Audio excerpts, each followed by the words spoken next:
Bismillahirrahmanirrahim. Baik. Yang disepakati oleh para ulama adalah gambar. La'anallahul musawwirin, Allah mengutuk orang yang membuat gambar adalah gambar mujassadah, gambar yang berbentuk.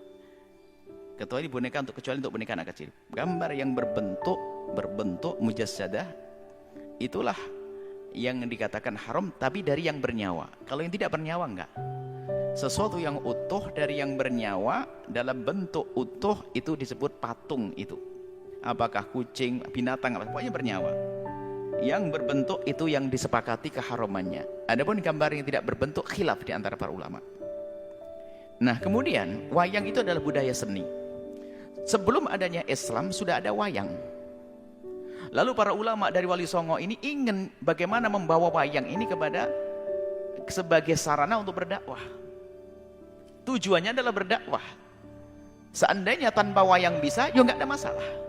Cuman karena wayang adalah seni yang satu betul-betul masyarakat yang lagi disenangi dan sampai hari ini pun masih banyak penggemarnya. Kita tidak bicara tentang penggemar hari ini. Pada saat itu bagaimana para wali itu melihat wayang. Termasuk dipelopori oleh Sunan Kalijogo. Wayang ini adalah budaya yang orang bisa berkumpul di situ. Makanya beliau masuk dakwah melalui pewayangan ini. Sehingga wayang itu banyak kisah yang dirubah. Kisah syiriknya adalah dirubah.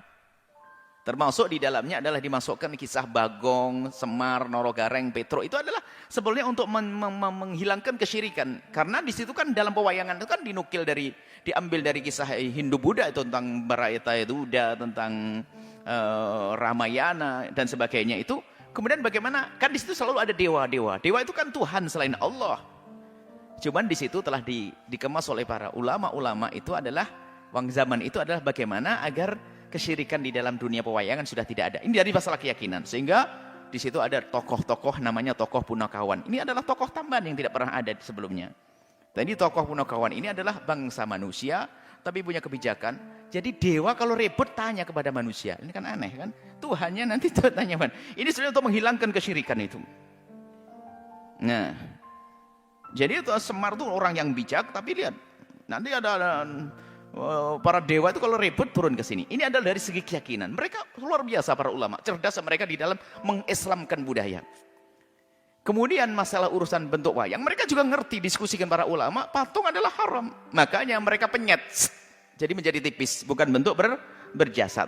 Nah, ini makanya hendaknya kalau memang harus wayang, yang wayang kulit ini, bukan wayang yang lainnya. Cuman namanya seni dari budaya seni yang tidak islami diislamkan, cuman oleh seniman diambil lagi, dikembalikan lagi. Maka kalau ingin menekuni dua pewayangan yang syar'i, tetap dengan prinsip-prinsip seperti itu.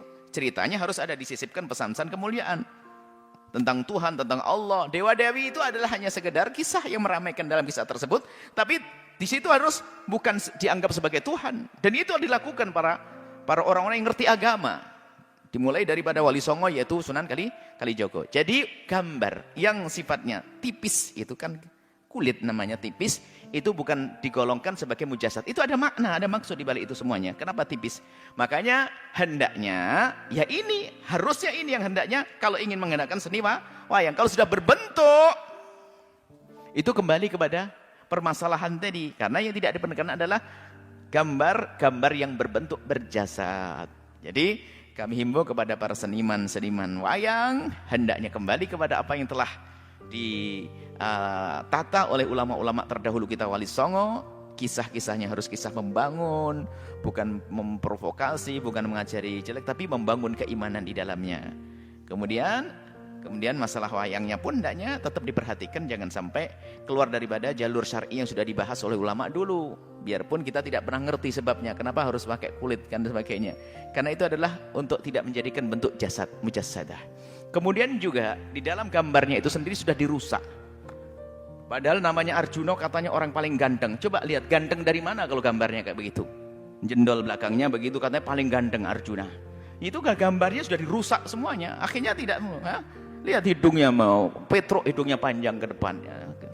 Nah, macam-macam begitu. Dan ini sudah pengen dirusak daripada supaya tidak kepada kesyirikan yang namanya patung, atau kesalahan keharaman yang namanya patung. Jadi seperti itu. Jadi kami himbau seni pewayangan selagi masih bisa digunakan untuk berdakwah, gunakan untuk berdakwahkan, tapi pertama harus itu dari sisi keyakinan di dalamnya, kisah-kisahnya harus benar-benar disesuaikan dengan syariat Islam. Kemudian masalah wayangnya seperti itu, kemudian daripada